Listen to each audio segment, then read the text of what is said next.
Iran పైన America అణుబాంబు వేయబోతోందా? America Iran మధ్య nuclear war తప్పదా?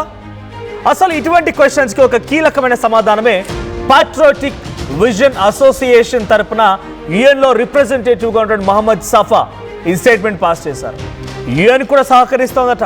అంటే యునైటెడ్ నేషన్స్ సైతం 193 దేశాలతో కలిగినటువంటి యునైటెడ్ నేషన్స్ సైతం ఇప్పుడు ఇరాన్ పైన యుద్ధానికి అమెరికా అణుబాంబు వేయడానికి సహకరిస్తోందట. 10 సంవత్సరాల పాటుగా ఆ ఎన్జిఓ తరపున యుఎన్లో రిప్రజెంటేటివ్గా ఉన్నటువంటి మహమ్మద్ సఫా ఈ స్టేట్మెంట్ పాస్ చేశారు. దీనికి వ్యతిరేకంగా ఆయన తన పదవికి కూడా రాజీనామా చేశారు. టెహరాన్ నగరం పైన అణుబాంబులు వేసేందుకు యుఎస్ సిద్ధమవుతోందంటూ ఐక్యరాజ్య సమితి ప్రతినిధి మహమ్మద్ సఫా ఈ వ్యాఖ్యలు చేశారు. అందుకు ఐక్యరాజ్య సమితితో కీలక నేతలు కూడా సపోర్ట్ చేస్తున్నారట. ఆయన ఈ రకమైన కామెంట్ చేశారు. అణుబాంబు విధ్వంసానికి సాక్ష్యంగా ఉండలేక యుఎన్కి రాజీనామా చేసినట్టుగా సఫా చెప్పుకొచ్చారు. అమెరికా వ్యూహాలను ప్రజలకు తిప్పికొట్టాలని ట్వీట్ కూడా చేశారు మహమ్మద్ సఫా. ఇరాన్తో యుద్ధంలో గెలవలేమని నిర్ధారణకు వచ్చాడు ట్రంప్ అన్నట్టు కూడా తెలుస్తోంది. ఈ నేపథ్యంలోనే అణుదాడి చేయడమే పరిష్కారమని బలంగా నమ్ముతున్నాడు ట్రంప్. తన చేతికి మట్టంటకుండా పని ముగించబోయే విధంగా అమెరికా అధ్యక్షుడు డొనాల్డ్ ట్రంప్ ప్రయత్నం చేస్తున్నారు. ఇజ్రాయెల్తో అణుబాంబు వేయించబోతున్నాడు ట్రంప్. సో ఏ క్షణమైన అణుబాంబు వేసే అవకాశం ఉంది. అణుబాంబు వేయడంలో యుఎన్ కూడా సహకరిస్తోందట. యునైటెడ్ నేషన్స్ సంబంధించిన కీలకమైన నేతలు కూడా సహకరిస్తున్నారనేటువంటి మాటని మహమ్మద్ సఫా చెప్పుకొచ్చారు. ఇంతకీ ఎవరి మహమ్మద్ సఫా? ఆయన చెప్పిన దానికి ఆధారం ఏంటి అని అంటే చాలా క్లియర్ అండ్ డీటెయిల్ ఇన్ఫర్మేషన్ని నేను చెప్పే ప్రయత్నం చేస్తాను. సో ఫస్ట్లీ మహమ్మద్ సఫా ఎవరంటే, Mohammed Safa he belongs to a పలిస్తానీ నేషన్. పలిస్తాన్కి సంబంధించిన వ్యక్తి ఆయన. అందరికీ తెలిసిందే పలిస్తాన్ వేరుపాటు ఏ విధంగా వేరుపాటు వివాదం కొనసాగుతుందనేది. సో పలిస్తాన్కి సంబంధించినటువంటి ఈ మహమ్మద్ సఫా పొలిటికల్ కమెంటేటర్గా ఉన్నారు and he's also a diplomat person. ఆయన పాట్రియాటిక్ విజన్ అసోసియేషన్ అనేటువంటి ఒక ఎన్జిఓ ద్వారా యుఎన్ని రిప్రజెంట్ చేస్తున్నారు, యునైటెడ్ నేషన్స్ని రిప్రజెంట్ చేస్తున్నారు. గత 10 సంవత్సరాలుగా ఆయన తన వాయిస్ని వినిపిస్తూనే ఉన్నారు. సో ఇన్ నేమ్ ఆఫ్ పాలిస్తానీ కానివ్వండి, దేశ విదేశాలు జరిగినటువంటి చర్చలపైన తనకి మాట్లాడడానికి అవకాశం ఉంటుంది. మరి యుఎన్ మెంబర్ ఇంత రాజీనామా చేసినా కూడా దేశ విదేశాలు చూస్తూ ఊరుకున్నాయా అంటే he's directly linked with UN, but he's representing UN on the behalf of NGO. So ఆయన ఇప్పుడు ఏం చెప్పారంటే 193 దేశాలకు అయినటువంటి యుఎన్ ఇప్పుడు అమెరికాకు సహకరిస్తున్నటువంటి మాటని మహమ్మద్ సఫా చెప్పుకొచ్చారు.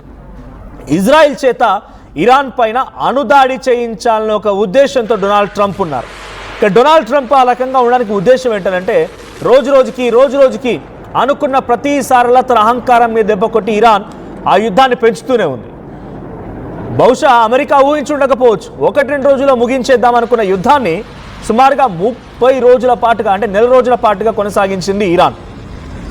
అమెరికా ఒక దాడి చేసిన వెంటనే దానికి ప్రతీకార దాడిలో భాగంగా గల్ఫ్ నేషన్స్ పైన ఇటు ఇరాన్ దాడి చేయడం, ఇరాన్ అలీ ఖమేనీ అంతమొందించిన అలీ ఖమేనీ కుమారుడు ముస్తబా ఖమేనీ ఇక్కడ మళ్ళీ ఆ పదవిని అధిరోహించడం, ఇలా అన్నీ జరుగుతూనే ఉన్నాయి. కాబట్టి భయం వణుకు పట్టుకుంది, భయపడిపోయాడు, ఓటమి భయం పట్టుకుంది. సో ఇవన్నిటి నేపథ్యంలో ఆయన ఇజ్రాయెల్ చేత డైరెక్ట్గా ఇరాన్పై అణుదాడి చేయిస్తా, ఇక అయిపోతుంది ఒకటేసారి ఫుల్ ఫినిష్, అణుదాడి వద్దు అనుకుంటూనే స్వయంగా ఆయనే చేయించేటువంటి పనిలో ఉన్నారట. దీనికి సంపూర్ణమైనటువంటి సహకారం, మద్దతు అన్నీ కూడా అమెరికాకి యుఎన్లో ఉన్నటువంటి కీలకమైన నేతలు ఇస్తున్నారట. అంటే యుఎన్లో ఉన్నటువంటి కీలకమైన నేతలు ఎవరు? వివిధ దేశాలకు సంబంధించి ప్రతినిధులుగా ఉన్నవారు, వారంతా అమెరికాకి సపోర్ట్ ఇస్తున్నారంట. సో దీనికి సంబంధించి మహమ్మద్ సఫా మాట్లాడిన మాటలకి ఎటువంటి ఆధారం కానీ ఒక క్లెయిమ్ కానీ ఎక్కడ ఎటువంటిది లేదు. బట్ ఆయన చెప్తున్న మాటలల్లా అక్కడ ఉన్నటువంటి పెద్దలు సహకరిస్తున్నారు. అందుకే అమెరికా ఇంత చేస్తూ ఉన్నా మౌనంగా ఉండిపోతున్నారు. ఇంతమంది ప్రాణాలను తీస్తూ ఉన్నా మౌనంగా ఉండిపోతున్నారు. ఇన్ని యుద్ధాలు చేస్తూ ఉన్నా మౌనంగా ఉండిపోతున్నారు. సో ఇక్కడ యుఎన్ కూడా అమెరికాకు లొంగిపోయిందా, యుఎన్ కూడా కంప్లీట్గా అమెరికాకి సరెండర్ అయిపోయిందా అనే అనుమానంతో మహమ్మద్ సఫా మాట్లాడుకొస్తున్నారు. సో కింద ఫోటోలో మీకు కనిపిస్తున్న వ్యక్తి ఆయనే Mohammed Safa. So Mohammed Safa Palestinian diplomatic person. He is representing UN on behalf of an NGO patriotic vision association అని చెప్పి దాని తరఫున యుఎన్లో ప్రతినిధిగా ఉన్నారు ఆయన. సో ఆయన ఏమంటున్నారు, I don't want to SIT silent. He could not stay silent anymore. ఆయన ఏమంటున్నారు, I couldn't stay silent anymore అని ఇంకా మౌనంగా ఉండదలుచుకోలేరు. There is a possible nuclear weapon use in Iran. తప్పకుండా న్యూక్లియర్ వెపన్ ఉపయోగించే పరిస్థితి ఇజ్రాయెల్ చేపట్టబోతోంది on behalf of America. On Iran. Iran పైన ఇజ్రాయెల్ అమెరికా సహాయంతో న్యూక్లియర్ వెపన్ వాడబోతోంది. ఇవన్నీ తెలుసు నాకు. దీనికి సహకరిస్తున్న వారు కూడా ఉన్నారు. కానీ నేను అలా సైలెంట్గా ఉండలేను, నేను మౌనంగా చూస్తూ కూర్చోలేను. కాబట్టి నేను నా పదవి నుంచి రాజీనామా చేస్తున్నా అంటే రాజీనామా కూడా చేసి వెళ్తున్నారు ఆయన. So some UN officials serving a powerful body, చాలా పెద్ద హోదాలో ఉన్నటువంటి యుఎన్ అఫీషియల్స్ దీనికి వెనుక మొత్తం కర్త కర్మ క్రియాలాగా ఉన్నారని చెప్పి ఆయన చెప్తున్నారు. సో ఇజ్రాయెల్ని సపోర్ట్ చేస్తూ అటు ఇరాన్పై దాడి చేయించేందుకు అంతా కుట్ర పంతున్నట్టుగా ఆయన మాట్లాడుతున్నారు. నాట్ ఓన్లీ మహమ్మద్ సఫానే కాదు, రీసెంట్ డేస్లో ఈ పదవిలో నుంచి ఎవరైనా రిజైన్ చేశారా ఈ స్థాయిలోనే అంటే కనుక నేను అదే విషయంపై సెర్చ్ చేస్తే అక్కడ చాలామంది గతంలో కూడా రిజైన్ చేశారు. ఇదే మాదిరిగా చాలామంది రిజైన్ చేశారు. ఆ రిజైన్ చేసిన దాంట్లో అమెరికాకు సంబంధించి కెంటో కూడా ఉన్నారు. యుఎన్కి సంబంధించిన బాధితుల్లో నుంచి అమెరికా నుంచి జాయ్ కెంటో ఆయన రిజైన్ చేశారు. US counter terrorism chief resign చేశారు because of the same allegations. US అనవసరంగా ఇరాన్పై యుద్ధాన్ని చేసి అణుదాడికి ప్రయత్నం చేస్తున్నటువంటి ఈ సేమ్ స్టేట్మెంట్తోనే జాయ్ కెంటో రిజైన్ చేశారు. సో కౌంటర్ టెర్రరిజం చీఫ్, యుఎస్లో కీలకమైన అధికారి, అమెరికా అధ్యక్షుడు డొనాల్డ్ ట్రంప్ కింద పనిచేసే ఒక అధికారి డొనాల్డ్ ట్రంప్ యొక్క చేష్టలు వేషాలు నచ్చక రిజైన్ చేశారు. ఆ తర్వాత కొంతమంది గాజాకు సంబంధించినటువంటి వార్ సమయంలో కూడా రిజైన్ చేశారు. మొహమ్మద్ సఫా సేమ్ ఎలిగేషన్స్తో రిజైన్ చేశాడు. అటు జాయ్ కెంటో యుఎస్ సంబంధించిన అధికారి కూడా సేమ్ ఎలిగేషన్స్తో రిజైన్ చేశాడు. That America is going to use a nuclear weapon on Iran. America nuclear weapon ని ఉపయోగించబోతోంది ఇరాన్ పైనటువంటి సేమ్ స్టేట్మెంట్తో ఇద్దరు రిజైన్ చేయడం చూస్తున్నాం. అంటే ట్రంప్ కింద పనిచేసే కీలకమైన నేత, అటు యునైటెడ్ నేషన్స్లో కూడా ప్రతినిధిగా ఉన్నటువంటి మరో వ్యక్తి, ఇద్దరు ఊరికైనా వేగ్గా అయితే మాట్లాడరు కదా. ఒక స్టేట్మెంట్ వాళ్ళు పాస్ చేశారంటే దాంట్లో కనీసం 10%, 20% నిజం అనేది ఉంటుంది కదా. అలాంటప్పుడే డొనాల్డ్ ట్రంప్ యొక్క వ్యవహార శైలి అర్థమవుతూ ఉంటుంది. డొనాల్డ్ ట్రంప్ ఏ క్షణమైనా మళ్ళీ ఇరాన్ పైన దాడి చేయబోతున్న అనుమానాన్ని రేకెత్తిస్తూ ఉంటుంది. నిన్న చాలా భయంకరంగా ఇస్ఫహాన్ ప్రాంతంలో ఉన్నటువంటి కొన్ని అమ్యునిషన్స్ పైన, వెపన్స్ ఉన్నటువంటి ప్రాంతాలపైన B2 బస్టర్ బంకర్ బాంబర్లతో దాడి చేశాడు డొనాల్డ్ ట్రంప్. అక్కడితో ఆగిపోలేదు, టెహరాన్లోని యూనివర్సిటీలపై దాడి చేశాడు. డైరెక్ట్గా B2 బాంబర్లని గ్రౌండ్ పెనిట్రేటింగ్ బాంబర్స్ ఉపయోగిస్తున్నాడంటే డెఫినెట్గా డొనాల్డ్ ట్రంప్ అంతకు తెగించే అవకాశమే కనబడుతోంది. ఒకవేళ ఆయన న్యూక్లియర్ని ప్రయోగించకపోయినా కూడా అక్కడ రేడియేషన్ లీక్ అయ్యే మాదిరిగా ఏదైనా చర్యలు తీసుకోవచ్చు. అఫ్కోర్స్ మంచి న్యూక్లియర్ సైట్స్ని టచ్ చేస్తారనుకోండి, న్యూక్లియర్ సైట్స్ని టచ్ చేస్తే 100% రేడియేషన్ లీక్ అయ్యడానికి ఛాన్స్ ఉంటుంది. యురేనియం నిల్వలు ఉన్నాయి, రేడియేషన్ లీక్ అవ్వడానికి అనేక రకాల పరికరాలు ఉన్నాయి.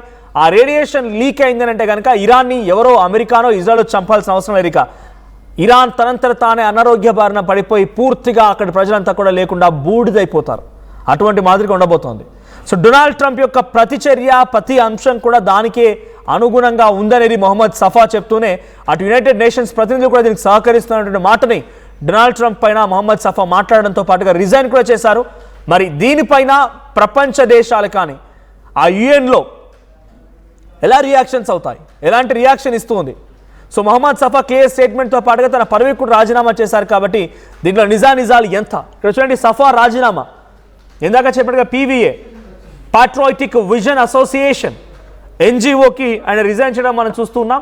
So excellencies, after much reflection, after 3 years of patience, since I wanted to resign in 2021 and after it became others to be that some United seniors are seeing a powerful lobby and that not that UN. I have decoded to suspended all my debut on PVA main representative at the UN in New York.